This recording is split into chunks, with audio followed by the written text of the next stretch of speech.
Welcome to your YouTube channel DR math class. प्रश्न number 1 है 0/12। 0 में 12 का भाग देने पर क्या मान होगा। यानी 0 में 12 का भाग देना है तो क्या आंसर आएगा। तो किसी भी देखो, 0 में किसी भी संख्या का भाग दे, 0 में किसी भी संख्या का भाग दे 0 के अलावा, तो उत्तर 0 ही आएगा। 0 के अंदर किसी भी संख्या का भाग देने पर उत्तर क्या आएगा, 0 ही आएगा। ये ध्यान रखना आपको, बिना भाग दिए उसका उत्तर हो जाएगा 0। तो इसका ऑप्शन ए सही हो जाएगा।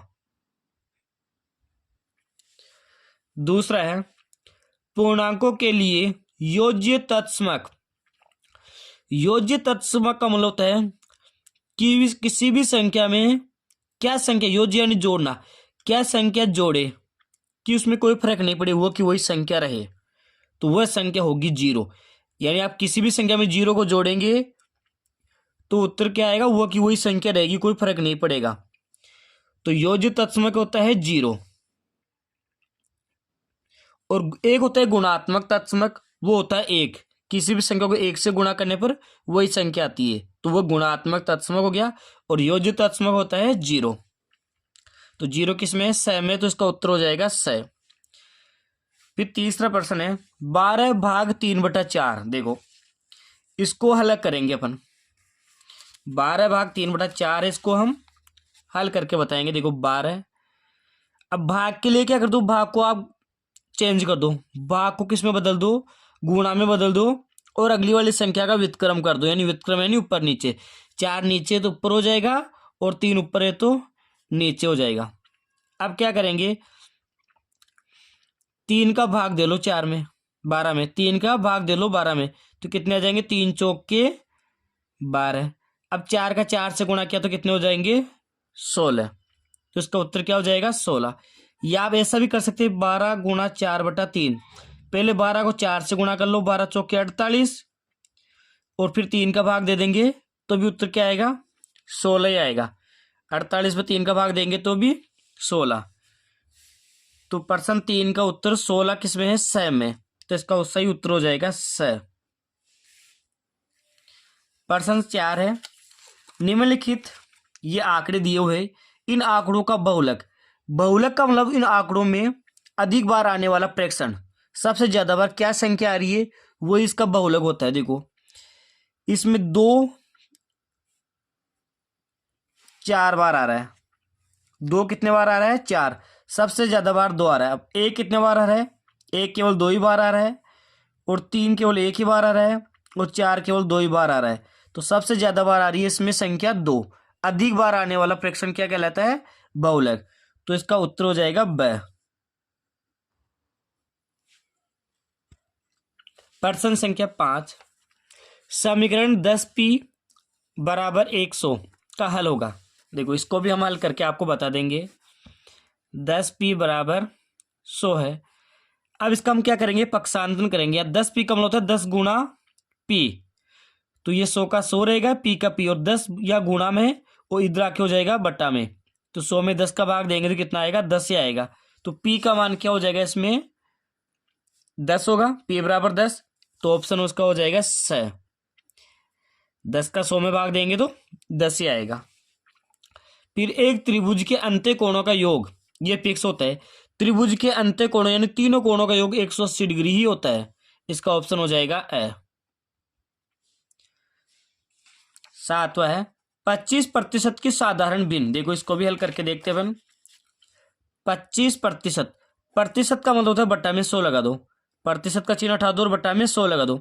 अब इसको हल कर लो, 25 से कम 25 और 25 चौके 100, दोनों में 25 का भाग दिया तो 1/4 इसका आंसर आ जाएगा। अब 1/4 किस में है, 100 में है, तो इसका ऑप्शन सही हो जाएगा। फिर है -45/30 का सरलतम रूप। अब 45/30 है तो ऐसी संख्या देखो जिसमें 45 और 30 में भाग जाता हो, तो ऐसी संख्या है अपने पास में 15। देखो -45/30 है, तो 45 में भी 15 का भाग जाता है, कितने बार जाएगा, 3 बार, और 30 में कितने बार जाएगा, 2 बार। तो इसका सही उत्तर हो जाएगा -3/2।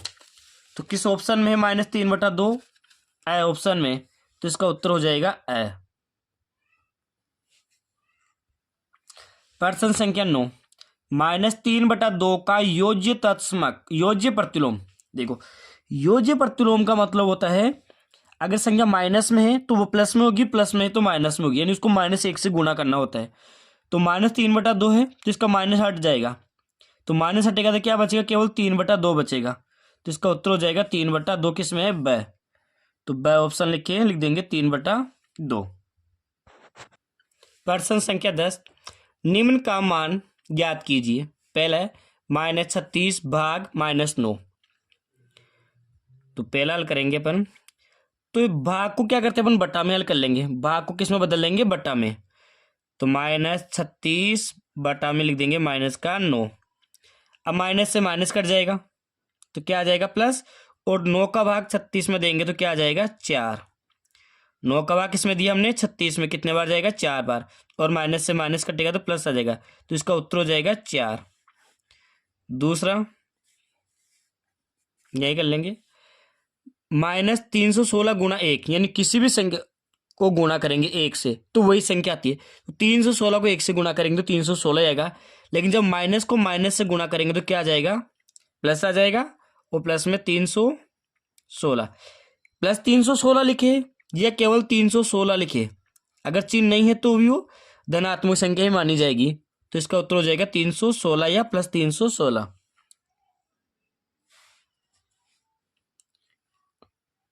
प्रश्न संख्या 11, एक दुपहिया वाहन 1 लीटर पेट्रोल में 55.3 किलोमीटर की दूरी तय करता है, तो 10 लीटर पेट्रोल में कितनी दूरी तय करेगा। देखो, 1 लीटर का मान दिया हुआ है और 1 से ज़्यादा का पूछा जाए तो हमें पता चल गया गुणा करना है। 1 से ज़्यादा का जब भी पूछा जाए तो हमें गुणा करना होता है। तो 55.3 को किससे गुणा करेंगे, 10 से करेंगे तो कुल दूरी आ जाएगी। तो हम लिख देंगे कुल दूरी 55.3 गुणा 10।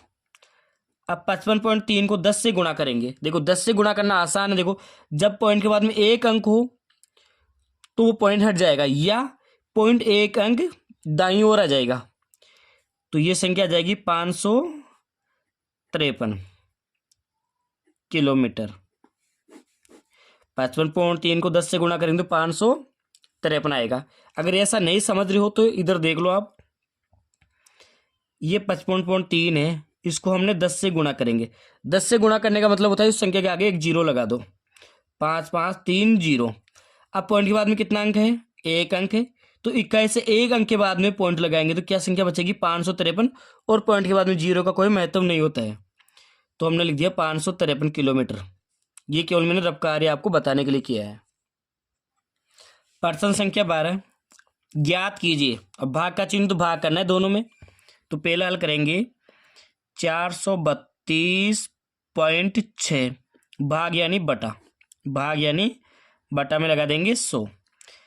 देखो, जब भी हमें 100 का भाग देना है तो 100 में कितने जीरो है, 2 जीरो। भाग देने पर संख्या बाईं ओर आएगी, गुणा में संख्या जाती है दाईं ओर और भाग में आती है बाईं ओर। कितने जीरो है, 2 जीरो। तो ये संख्या, दो संख्या इधर आ जाएगी, 1 और 2, यानी 4 और 3 के बीच में लग जाएगा पॉइंट, 4.326। दोबारा बताऊंगा मैं, 100 का जब भी भाग दे तो संख्या 100 में जितने जीरो है उतनी बाईं ओर संख्या आ जाएगा। ये पॉइंट यहाँ से किसी के यहाँ आ जाएगा, तो 4.326 ये इसका आंसर हो जाएगा। इधर दूसरा है 0.35 भाग 5। अब यहाँ केवल 5 ही है, तो अपन क्या करेंगे, 5 का भाग दे लेंगे 35 में, कितना आ जाएगा, 7। 5 का 35 में भाग दिया तो कितना आ जाएगा, 7। अब पॉइंट लगाना अपन को। देखो, पॉइंट के बाद में कितने अंक है, 2 अंक है, तो यहाँ पर भी हमें पॉइंट के बाद में 2 अंक करने के लिए एक जीरो और लगाना पड़ेगा और एक जीरो एक्स्ट्रा लगा देंगे, 0.07। अब देखो, पॉइंट के बाद में कितने अंक, 2 अंक, और यहाँ पर भी पॉइंट के बाद में 2 अंक, तो 2 अंक नहीं हो रहे थे भाग देने पर, इसलिए हमने 2 अंक लगा के, वो 2 अंक लगाने के लिए जीरो लगाया आगे। प्रश्न संख्या 13, प्रथम 5 पूर्ण संख्याओं का माध्य ज्ञात कीजिए। तो सबसे पहले हमें यह ध्यान होना चाहिए 5 पूर्ण संख्याएं कौन है प्रथम। तो लिख देंगे प्रथम 5 पूर्ण संख्याएं। तो पूर्ण संख्या कहाँ से शुरू होती है? 0 से शुरू होती है। 0, 1, 2, 3 और ये 4, ये 5 पूर्ण संख्या हो गई। 1, 2, 3, 4, 5। अब इनका माध्य ज्ञात करना है। तो माध्य के लिए आपको माध्य का सूत्र याद होना चाहिए, जो आप याद कर लेंगे। माध्य का सूत्र होता है प्रेक्षणों का योग बटा प्रेक्षणों की संख्या। प्रेक्षणों का योग बटा में प्रेक्षणों की संख्या, ये आपको सूत्र याद होना चाहिए, याद कर लेना आप इसको। फिर प्रेक्षणों का योग, ये प्रेक्षण है सभी संख्या है, तो यहाँ प्लस का चिन्ह लगा देंगे। 0 + 1 + 2 + 3 + 4 और इनकी संख्या कितनी है? 1, 2, 3, 4, 5। 5 कैसे है इन संख्याओं को गिनने पर? अब इनको जोड़ेंगे। 4 और 1 कितने हो जाएंगे? 5 और 2 और 3 5, 5 और 5 10। इन सभी संख्या को जोड़ने में कितना आ गया? 10 आ गया। और बटा में क्या है? 5 है। और 10 में 5 का भाग देंगे तो क्या आंसर आ जाएगा अपने पास में? 2 आंसर आ जाएगा। इसका माध्य कितना हो जाएगा? 2 होगा। प्रश्न संख्या 14। लक्ष्मी के पिता की आयु 49 वर्ष है। उनकी आयु लक्ष्मी की आयु की 3 गुने से 4 वर्ष अधिक है, तो लक्ष्मी की आयु क्या होगी? हमें पूछा है लक्ष्मी की आयु, तो हम लिख देंगे पहले ही माना लक्ष्मी की आयु। हमें ध्यान नहीं तो इसको अज्ञात संख्या मान लेंगे। माना लक्ष्मी की आयु, कोई भी एक इसमें चर संख्या मान सकते हैं अपन अज्ञात, इसको पी मान लेंगे। जैसे हमने यहाँ पी मान लिया, आप और भी कोई संख्या मान सकते थे। लक्ष्मी की आयु हमने क्या मान ली? पी। और पिता की आयु क्या दे रखी है? 49। तो पिता की आयु देखो क्या है? 49 वर्ष है। लेकिन प्रश्न के अनुसार, प्रश्न अनुसार देखो, और इसको किसके अनुसार कैसे बताया गया है? उसकी आयु मतलब लक्ष्मी की आयु, ओ पिता की आयु क्या है? लक्ष्मी की आयु की 3 गुने से 4 वर्ष अधिक। 3 गुने, लक्ष्मी की आयु कितनी है? पी। तो पी का 3 गुना हो जाएगा 3p। पी का 3 गुना, देखो 3p कैसे लिखा मैंने, समझना है।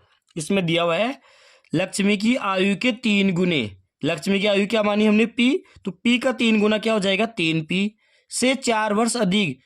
अधिक के लिए हम +4 जोड़ देंगे इसमें। 3 गुने से 4 अधिक कितना होना चाहिए? 49 वर्ष पिता की आयु। ये किसकी आयु है? लक्ष्मी के पिता की आयु है। बराबर में 49 लिख देंगे। अब हमें यहाँ पे पी का मान निकालना है। अब क्या करेंगे? यह 4 का पक्षांतरण करेंगे तो 4 49 की तरफ आएगा, तो इसका चिन्ह चेंज हो जाएगा।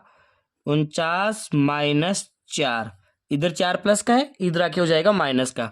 और इधर क्या बचेगा? केवल 3 और ये p बचेगा। p लिखेंगे 3p बराबर 49 में से 4 घटाएंगे तो 45 आ जाएगा। 49 में से 4 घटाएंगे तो 45। अब हमें p का मान निकालना है, तो p बराबर ये 45। अब 3p का मतलब 3 गुना में p में, तो इधर आएगा बराबर के, तो ये हो जाएगा भाग में, तो 3 इधर बटा में आ जाएगा। अब 45 में 3 का भाग देंगे तो कितना आ जाएगा? 15। तो लक्ष्मी की आयु हम लिख देंगे, अतः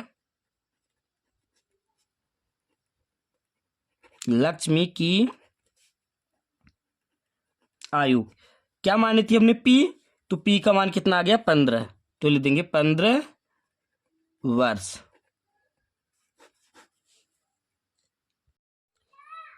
प्रश्न संख्या 15 है। दी गई आकृति में दोनों कोणों की भुजाएं समांतर है। दोनों कोणों का मतलब ये दोनों रेखाएं समांतर है और ये दोनों रेखाएं समांतर है। यदि कोण ए बी सी ये वाला कोण 70 डिग्री है, तो ज्ञात करना है आपको पहला कोण डी जी सी ये वाला कोण हमें ज्ञात करना है पहले के लिए।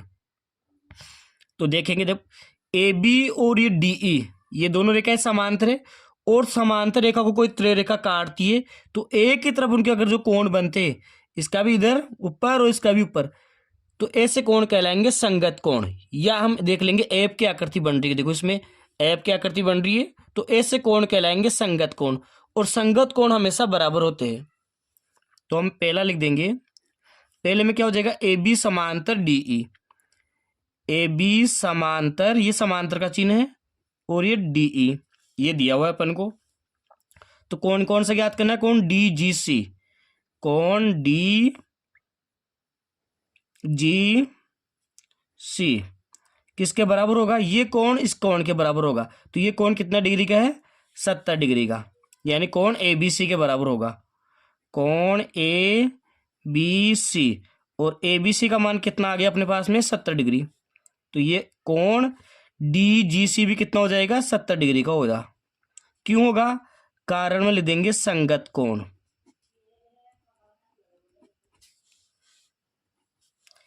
इसी प्रकार इसका दूसरा है कौन D E F, D E F यानी इस कोण की बात कही गई है। अब देखो यहां पे ये दोनों रेखाएं समांतर है, ये दोनों रेखाएं समांतर है, और इनको एक त्रिरेखा रेखा ये डी ई रेखा एक काट रही है। तो इसके भी ऊपर वाला कोण है, इसके भी ऊपर वाला कोण है, तो एक की तरफ कोण हो गए दोनों। तो ऐसे कोण यहां पर भी क्या कहलाएंगे, संगत कोण। और संगत कोण में जितना ये कोण है उतना ही ये होगा। तो हमें ज्ञात करना डी ई एफ। तो पहले दिया हुआ ये हो जाएगा अपने पास में डी ई, ये रेखा है, ये दोनों रेखाएं समांतर होगी ना आपकी बार, बी सी समांतर ई एफ, बी सी समांतर ई एफ, ये दोनों रेखाएं समांतर है, इनको एक रेखा काट रही है। तो कौन कौन सा हो जाएगा, डी ई एफ, कौन डी ई एफ किसके बराबर होगा, इस ऊपर वाले के, डी जी सी के बराबर, कौन डी जी सी, और डी जी सी का मान कितना आ गया, 70 डिग्री। तो यहां पर भी लिख देंगे अपन 70 डिग्री आंसर। इसका कारण भी क्या हो जाएगा, इसका कारण भी हो जाएगा संगत कोण। ये दोनों ही कोण संगत कोण से बराबर होंगे। प्रश्न संख्या 16, दी गई आकृति में अज्ञात कोण x, ये अज्ञात कोण है x, इसका मान ज्ञात करना है। देखिए त्रिभुज है और ये त्रिभुज का बाह्य कोण है। तो त्रिभुज का बाह्य कोण होता है सम्मुख अंत्य कोणों का योग के बराबर। तो हम लिख देंगे, पहले इसका सूत्र लिख देंगे, बाह्य कोण, बाह्य कोण का सूत्र क्या होगा, सम्मुख अंत्य कोणों का योग। सम्मुख यानी इसके सामने वाले, अंत्य यानी अंदर वाले, सम्मुख अंतः कोणों का योग, अंतः कोणों का योग। बाह्य कोण किसके बराबर होगा, अंदर वाले सम्मुख कोणों के योग के बराबर। तो बाह्य कोण क्या है, x है, और अंदर क्या है, एक तो 50 डिग्री है और दूसरा 70 डिग्री है। अब दोनों को जोड़ देंगे, 50 और 70 को जोड़ेंगे तो 120 डिग्री। तो x का मान अपने पास में आ जाएगा 120 डिग्री। प्रश्न संख्या 17, -2/7 के समतुल्य 4 परिमेय संख्या लिखिए। समतुल्य का मतलब तुल्य संख्या लिखनी है इसके। तो -2/7। अब देखो इसको आसान तरीका है, ऊपर 2 का पहाड़ा लिख दो आप, 2 दूनी 4 माइनस लगाते रहना है, और नीचे 7 दूनी 14। 2 को 2 से गुणा कर दिया, ऊपर और नीचे सेम संख्या से गुणा करेंगे, और क्या हो जाएगा, 2 को 3 से गुणा करेंगे तो 3 दूनी 6, और 7 को 3 से किया तो 7 तिया 21। फिर 2 को 4 से गुणा करेंगे, माइनस लगता रहेगा, 2 दूनी 4, और 7 को 4 से गुणा किया तो 28। फिर 2 को किससे गुणा करेंगे, 5 से, तो 2 पंजे 10, और 7 को भी 5 से गुणा करेंगे तो 35। ये 4 परिमेय संख्या होगी इसके समतुल्य। देखो -2/7 मैंने क्या किया, इस संख्या को 2 ऊपर और नीचे दोनों तरफ 2 से गुणा किया, माइनस तो सब जगह आ गई, तो 2 को 2 से गुणा किया तो 4, 7 को 2 से किया तो 14, फिर 2 को 3 से किया तो 6, और 7 को भी 3 से किया तो 21, 2 को 4 से किया तो 8, और 7 को भी 4 से किया तो 28, 2 को 5 से किया तो 10, तो 7 को भी 5 से करेंगे तो 7 पंजे 35। इस प्रकार ये 4 परिमेय संख्या प्राप्त होगी हमें। प्रश्न संख्या 18, उपसूत्र अनुरूपण द्वारा 42 का वर्ग ज्ञात कीजिए। देखो 42 का वर्ग ज्ञात करना है, किस सूत्र के द्वारा? उपसूत्र आनुरूपेण द्वारा। आनुरूपेण के लिए हमें 3 भाग बनाना होता है, भाग 1, भाग 2 और भाग ये 3। पहले भाग में पहली जो संख्या है ना, दाई की संख्या, उसका वर्ग, तो 4 का वर्ग कितना होता है? 16। दूसरे भाग में दोनों संख्याओं का गुणा, 4 का 2 से गुणा करेंगे तो 4 दूनी 8। और तीसरे भाग में इकाई वाली संख्या का वर्ग, तो 2 का वर्ग कितना होता है? 4। दोबारा बता रहा हूं एक बार में। पहले खंड में पहले इस 4 का वर्ग, 4 का 4 से गुणा किया। दूसरी संख्या में इन दोनों का गुणा, 4 का 2 से गुणा 8। और तीसरे खंड में इकाई वाली संख्या का वर्ग यानी 2 का वर्ग 4। और बीच वाली संख्या को ऐसा कैसे वापस प्लस करना है, बीच वाली संख्या को ऐसा कैसे वापस प्लस करना है और इसको जोड़ के लिख देना। 16 का 16, 8 8 भी 16 और इस 4 का 4। अब एक एक खंड से एक एक अंक लेना है, तो तीसरे खंड का हम लेंगे पहले 4 और इसका ले लेंगे 6। ये एक हासिल इधर 16 में जुड़ेगी तो हो जाएंगे 17। तो 1764 इसका वर्गमूल होगा, किसका? 42 का। दोबारा बता रहा हूं, 4 का 4 लिया, इसका 6 लिया, ये 16 में एक आके जुड़ गए तो हो जाएंगे 17। तो 1764 इसका वर्गमूल होगा। प्रश्न संख्या 19। एक त्रिभुज की 2 भुजाएं 12 सेंटीमीटर और 15 सेंटीमीटर है। इसकी तीसरी भुजा की माप किन 2 भुजाओं के बीच की होनी चाहिए? देखो, जब भी ऐसा प्रश्न आए, तीसरी भुजा का माप पूछे, तो इन दोनों के अंतर और इनके योग के बीच की होगी। तो किस त्रिभुज की 2 भुजाओं का योग हमेशा तीसरी भुजा से अधिक होता है, 2 भुजाओं का योग। इसलिए तीसरी भुजा का माप क्या होगा? इनके अंतर और योग के बीच की। तो पहले क्या करेंगे? इन दोनों भुजाओं का अंतर निकालेंगे। दोनों भुजाओं का अंतर लिख देंगे, दोनों भुजाओं का अंतर। तो बड़ी संख्या 15 है, छोटी 12 है। दोनों 15 में से 12 घटाएंगे तो 3 सेंटीमीटर। फिर दोनों भुजाओं का योग कर लेंगे, दोनों भुजाओं का योग।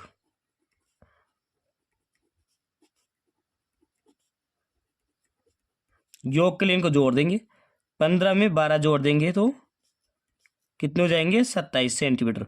अब जो तीसरी भुजा है ना, 3 सेंटीमीटर और 27 सेंटीमीटर के बीच की होगी, तो लिख देंगे अतः, तीसरी भुजा की माप पूछी ना, तो लिख देंगे अतः तीसरी भुजा की माप, तीसरी भुजा की माप 3 सेंटीमीटर और 27 सेंटीमीटर के बीच की होनी चाहिए। बीच की कितनी की जगह वो इस संख्या आ जाएगी, बीच की होनी चाहिए। दोबारा देख लो, जब भी ऐसा प्रश्न आता है, एक त्रिभुज की 2 भुजाएं दी हुई है, तीसरी भुजा की माप पूछा जाए, तो तीसरी भुजा इनके अंतर और योग के बीच में, अंतर कितना आया? 3, योग आया 27। तो 3 से ज्यादा होगी, 27 से कम होगी तीसरी भुजा। प्रश्न संख्या 20। त्रिभुज ABC का C समकोण है, जिसमें AC 5 सेंटीमीटर और BC 12 सेंटीमीटर है। तो AB की लंबाई ज्ञात कीजिए। तो सबसे पहले हम क्या करेंगे? यहाँ समकोण त्रिभुज बना लेंगे एक। सबसे पहले क्या करेंगे? एक समकोण त्रिभुज बना लेंगे। अब जिसमें कहा गया C समकोण है, तो ये समकोण की जगह हमने C लिखना है। अब A और B कहीं पर लिख दो अपनी इच्छा से, A और ये B। A को चाहे ऊपर भी लिख सकते थे, B को नीचे भी, लेकिन ध्यान क्या रखना है? C समकोण, तो समकोण में केवल C होना चाहिए। अब इसकी भुजाएं लिख देंगे। AC 5 सेंटीमीटर, AC यहां लिख देंगे 5 सेंटीमीटर और BC 12 सेंटीमीटर। तो समकोण के सामने वाली भुजा को हम कर्ण बोलते हैं। समकोण के सामने वाली भुजा को क्या बोलते हैं? कर्ण। और नीचे वाली भुजा आधार और खड़ी वाली भुजा हो जाएगी लंब। तो समकोण त्रिभुज में जब तीसरी भुजा ज्ञात करनी हो, 2 भुजा दी हुई हो, तो वहां पे पाइथागोरस प्रमेय प्रयोग करते हैं अपन। तो लिख देंगे पाइथागोरस प्रमेय से। पाइथागोरस प्रमेय होती है कान स्क्वायर बराबर आधार स्क्वायर प्लस लंब स्क्वायर। अब कान का मतलब 90 डिग्री के सामने वाली भुजा ए बी, कान क्या हो जाएगी यहाँ पे ए बी, तो ए बी का स्क्वायर बराबर आधार नीचे वाली भुजा क्या है ए सी का स्क्वायर प्लस लंब खड़ी वाली भुजा बी सी का स्क्वायर। अब ए सी का मान कितना दिया हुआ है 5, तो लिख देंगे 5 का स्क्वायर और खड़ी बी सी है 12, तो 12 का स्क्वायर, और ये ए बी स्क्वायर ऐसा कैसा ही उतार देंगे अपन। देखो 5 का वर्ग कितना हो जाएगा 25, 5 को 5 से गुणा करना है और 12 को 12 से गुणा करेंगे तो 144। देखो 12 का वर्ग कितना होता है 144, तो 12 को 12 से गुणा करेंगे तो 144। अब 25 और 144 को जोड़ देंगे तो कितना जाएगा 169, 169। 25 और 144 को जोड़ा तो 169। अब हमें 169 का वर्गमूल याद होना चाहिए। देखो 20 तक की संख्या होगी, आपको वर्गमूल तो याद करना ही चाहिए। तो यहाँ अब स्क्वायर बराबर की इधर आएगा तो वर्गमूल का चिन्ह बना लेगा, स्क्वायर बराबर की इधर आएगा तो 169 का वर्गमूल निकालेंगे। तो 169 का वर्गमूल हमें याद है 13 सेंटीमीटर होता है, यानी 13 को 13 से गुणा करेंगे तो यह संख्या आ जाएगी 169। तो 169 का वर्गमूल कितना होता है 13 होता है। तो ए बी की लंबाई कितनी होगी 13 सेंटीमीटर होगी। प्रश्न संख्या 21, मीना अपने वेतन में से 4,000 रुपये बचाती है। अब हमें पता नहीं है मीना का पूरा वेतन कितना है, लेकिन वह उसमें से 4,000 रुपये बचाती है। यदि उसके वेतन का जो ये 4,000 है उसके वेतन का 10% है तो उसका वेतन कितना होगा। तो हम क्या करेंगे उसके वेतन को अभी कोई अज्ञात संख्या मान लेंगे यहाँ पे, तो लिख देंगे माना मीना का वेतन, क्या मान लें हमें मीना के वेतन को पी मान लेंगे यहाँ पे। अब उसके वेतन का 10% मतलब पी का 10%, पी का 10% कितना दिया हुआ है अपन को 4,000 रुपये दिया हुआ है। देखो उसके वेतन का 10%, वेतन कितना है पी, तो पी का 10% कितना है 4,000। अब का मतलब होता है गुणा, का मतलब होता है गुणा, और 10% का मतलब होता है बटा में 100 लगा दो, प्रतिशत हटा दो और बटा में 100 लगा दो, और ये 4,000 का 4,000, इसके एक जीरो से इसका एक जीरो काट देंगे। अब हमें पी का मान निकालना है यहाँ पे, और ये 4,000 ऐसा कैसा ही हम लिख देंगे। तो यहाँ पे 10 बटा में है तो बराबर के इधर आके 10 हो जाएगा गुणा में, बटा वाली संख्या बराबर की इधर आके हो जाएगी गुणा में। अब 4,000 को 10 से गुणा कर लेंगे अपन, तो 4,000 को 10 से गुणा करेंगे तो 40,000 हो जाएगा। तो जो मीना का जो वेतन आएगा वो कितना हो जाएगा 40,000 रुपये। तो हम लिख देंगे अतः मीना का वेतन, मीना का वेतन पी माना था, पी का मान आ गया 40,000 रुपये, तो यहां लिख देंगे 40,000 रुपये। प्रश्न संख्या 22, एक अलमारी 2,500 रुपये में 2,500 रुपये में खरीदी गई और 3,000 रुपये में बेच दी गई। तो खरीदने वाले मूल्य को बोलते क्रय मूल्य और बेचने वाले मूल्य को बोलते विक्रय मूल्य। तो यहाँ क्रय मूल्य कितना हो गया, कितने में खरीदा इसने 2,500 रुपये में, तो ये क्रय मूल्य हो गया। और एक होता है विक्रय मूल्य यानी बेचा गया मूल्य, तो कितने में बेचा 3,000 में, 3,000 रुपये। जब विक्रय मूल्य ज्यादा हो और क्रय मूल्य कम हो उस कंडीशन में लाभ होता है। जब विक्रय मूल्य ज्यादा और क्रय मूल्य कम हो उस कंडीशन में लाभ होता है। तो लाभ का सूत्र होता है विक्रय मूल्य माइनस क्रय मूल्य, विक्रय मूल्य माइनस क्रय मूल्य। तो विक्रय मूल्य कितना है 3,000 माइनस 2,500, 3,000 में से 2,500 घटाएंगे तो 500 रुपये हो जाएगा। तो यहाँ पे लाभ कितना हो गया 500 रुपये का लाभ हो गया इसको। अब प्रश्न में कहा गया है लाभ का प्रतिशत ज्ञात कीजिए। लाभ प्रतिशत। अब लाभ प्रतिशत का आपको सूत्र याद होना चाहिए। लाभ प्रतिशत का सूत्र होता है लाभ बटा क्रय मूल्य। लाभ बटा क्रय मूल्य गुणा 100 और ये प्रतिशत का चिन्ह। ये लाभ प्रतिशत का सूत्र है जो आपको याद होना चाहिए। लाभ बटा क्रय मूल्य गुणा 100 प्रतिशत का चिन्ह। तो लाभ कितने का हुआ? 500 का। क्रय मूल्य कितना है? 2500 गुणा 100। अब इसके दोनों जीरो से इसके दोनों जीरो काट देंगे। अब हमें 25 का भाग 50 में देना है। 25 दूनी 50, 2 और एक जीरो है तो जीरो, यानी हमने क्या किया है 500 के अंदर 25 का भाग दिया, तो 25 का भाग 50 में 2 बार, एक जीरो है तो जीरो लगा दिया, तो 20% का इसको लाभ हो गया। प्रश्न संख्या 23, निम्नलिखित का मान ज्ञात कीजिए। तो जोड़ है, जोड़ का चिन्ह है, जुड़ेंगे, बाकी का है तो घटा देंगे। तो भिन्नों का जोड़ देखो, 5/3 प्लस 3/5। भिन्नों का जोड़ करने के लिए एक बड़ी लाइन खींच देंगे। नीचे हरों का गुणा, 3 और 5 का गुणा करेंगे तो 15। नीचे हरों का ऊपर तिरछा गुणा, 5 का 5 से करेंगे तो 25, 3 का 3 से करेंगे तो 9। देखो हरों का नीचे तो होगा हरों का गुणा, ऊपर होता है तिरछा गुणा, 3 का 5 से 15 और 5 का 5 से 25, 3 का 3 से 9 और इनको प्लस का चिन्ह बीच में तो जोड़ दो। 25 और 3 हो जाएगा 34, 34/15। ये आंसर हो गया। दूसरा है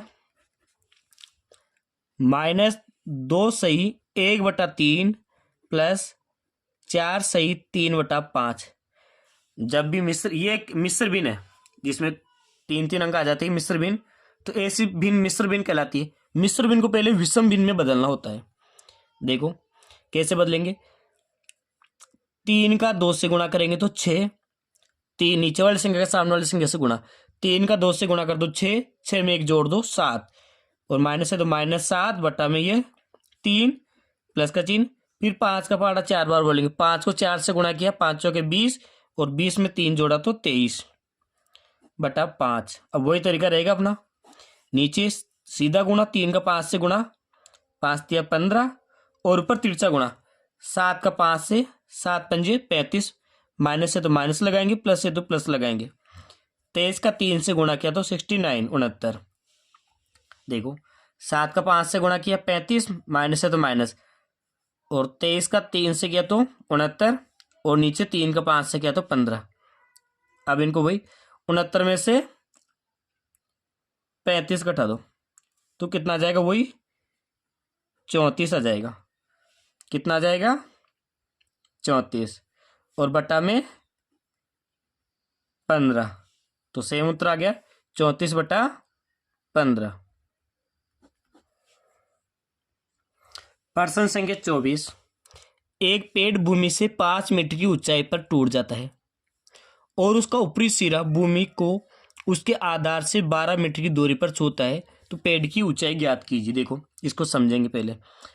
ये देखो ये जमीन है, यहाँ पर एक पेड़ था, यहाँ पे एक पेड़ था पहले, वह भूमि से 5 मीटर की ऊंचाई, ये भूमि हो गई, यहाँ से 5 मीटर की ऊंचाई यहाँ मान ली हमने 5 मीटर है, यहाँ से टूट के इधर ऐसा गिर जाता है, ये ऊपर वाला इससे नीचे गिर के इधर आ जाता है, और ये उसका ऊपरी सिरा, ये ऊपर वाला सिरा यहाँ आ गया, भूमि को उसके आधार से 12 मीटर की दूरी पर छूता है।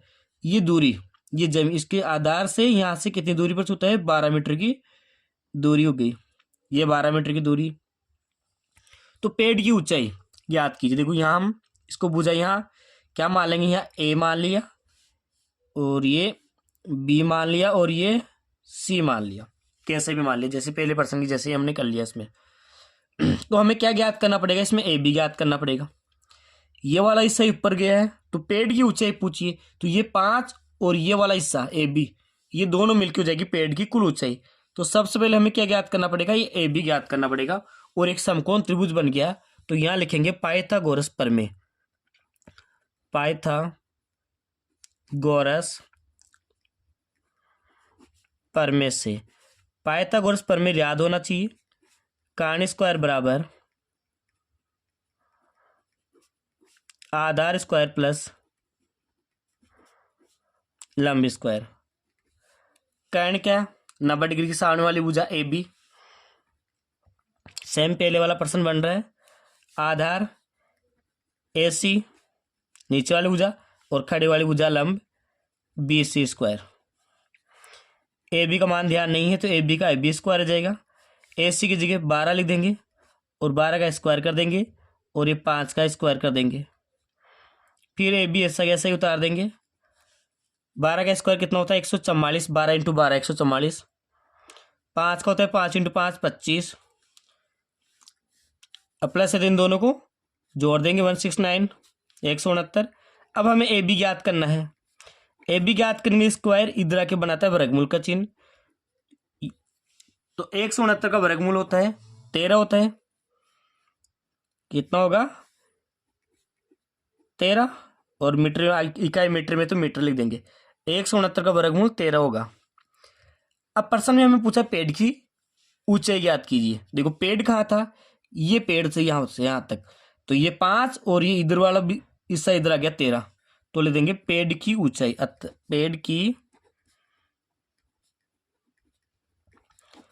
ऊंचाई ये 5 और ये ए बी कितना है 13। 5 और 13 मिलके पेड़ की ऊंचाई होगी, 5 और 13 हो जाएंगे 18 मीटर।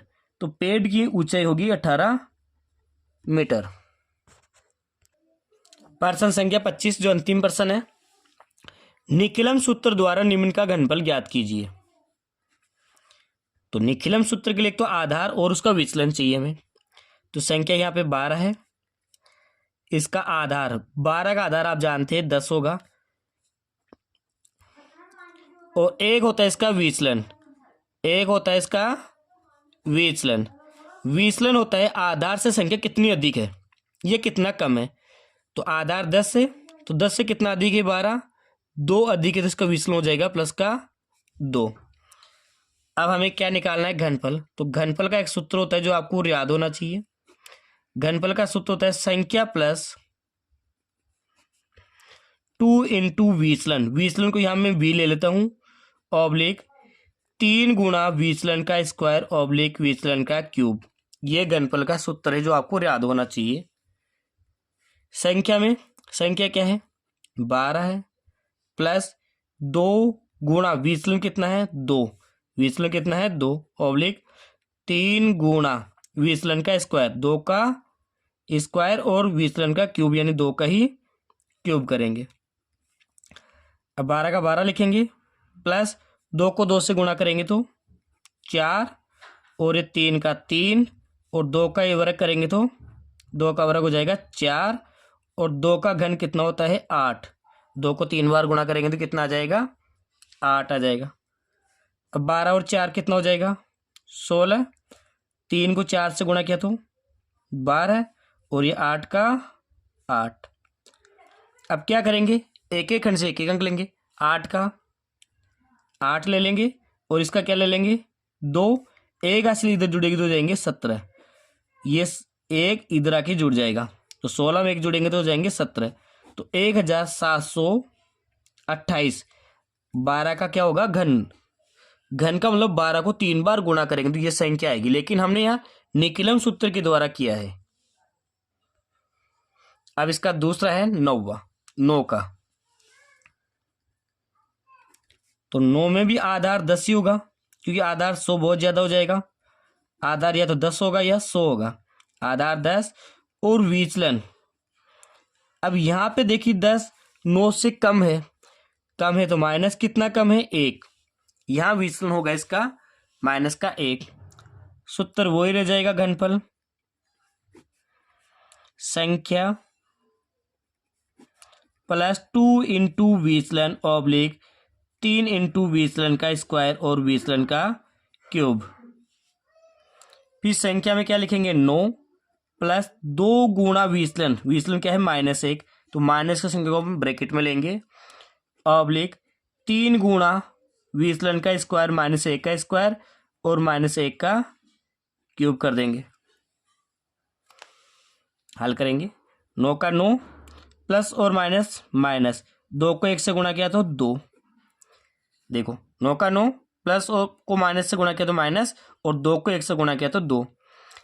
इधर 3 का 3 और 1 का वर्ग होता है 1। एक -1 का स्क्वायर क्या हो जाएगा, +1। और -1 को 3 बार गुणा करेंगे तो माइनस में चिन्ह रहेगा, और 1 का 3 बार गुणा करेंगे तो -1 हो जाएगा। यहाँ पे आगे हल करेंगे। 7 में और 9 में से 2 घटाएंगे तो 7, 3 को 1 से गुणा करेंगे 3, और ये माइनस का 1। अब जब भी संख्या माइनस में आए तो हमें प्लस में बनाने के लिए हमें एक हाशिल लेनी पड़ेगी। ये 7, 3 में से एक हाशिल लेंगे तो यहाँ कितना बचेगा, 2, और एक हाशिल आती है एक आधार के बराबर। आधार कितना है, 10। देखो इधर से एक कम हो गया, 2 की जगह 3 की जगह 2 हो गया, और एक हाशिल आ गई यहाँ 10 की, और ये -1 है ही। अब ये 7 का 7, 2 का 2, 10 में से एक घटाएंगे तो 9। तो अपना उत्तर हो जाएगा 729, 729। 7, 2, 9 एक अंक है सभी जगह, तो इसका 9 का घनफल कितना होगा, 729। यानी 9 को 3 बार गुणा करेंगे तो 729 आएगा।